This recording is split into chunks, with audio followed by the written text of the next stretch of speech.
ఈరోజు ఇంటిలో పరిస్థితులు బాగపోతే కష్టపడే కూతుర్లు కొడుకులు ఉన్నారంటే ఉన్నారా? తండ్రులు రెక్కల ముక్కలు కష్టం చేసుకుని 10 రూపాయలు తీసుకొస్తే ఆ 10 రూపాయల యొక్క విలువ తెలియక బయట ఫ్లెక్స్లు కట్టే కొడుకులు ఉన్నారు ఈరోజు. కనీసం కుటుంబం అవసరం ఉంది, అప్పుల బాధలో ఉంది, శ్రమల్లో ఉంది, ఆరోగ్యం బాగాలేదు నా తండ్రికి నా తల్లికి, వారి కొరకు కొంత ధనాన్ని నేను దాయాలని యవ్వన ప్రాయంలో కలిగి ఉన్న బలాన్ని బట్టి కష్టపడే మనస్తత్వం ఈరోజు యవనస్తులకు ఉందా అంటే చాలా తక్కువ. పోనీ కష్టపడతారు, పనిలోకి పోతారు అంటే ఆడి కష్టపడి ఆడికే సరిపో.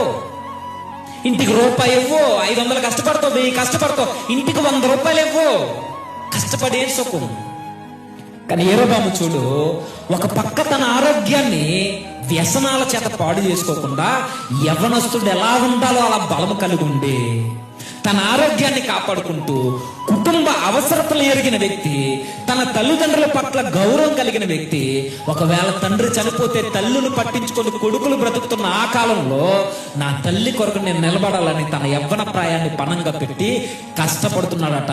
అలా ఇలా కష్టపడట్లేదు, ఒక నైపుణ్యత క్వాలిటీ వర్క్ చేస్తున్నాడట. ఈరోజు కష్టపడితే కష్టపడిన డబ్బులతోనే ఆరోగ్యాన్ని చెడగొట్టుకోవడానికి మందు తాగుతాం. ఈ మాట అంటున్నాను, బాధపడద్దు. మన ఇంటిలో ఉన్న తల్లిదండ్రులకి వయసు వస్తుంది. మన ఇంటిలో అప్పుడప్పుడు మన తల్లిదండ్రులు అనారోగ్య పరిస్థితులు బారిన పడుతున్నారని నీకు అర్థమవుతున్నప్పుడు సడన్ గా వారికి జరగకూడదు ఏదైనా జరిగితే హాస్పిటల్ పాలైపోతే ప్రైవేట్ హాస్పిటల్లో ట్రీట్మెంట్ చేసుకునేంత సంపాదన ఈరోజు మనకుందా?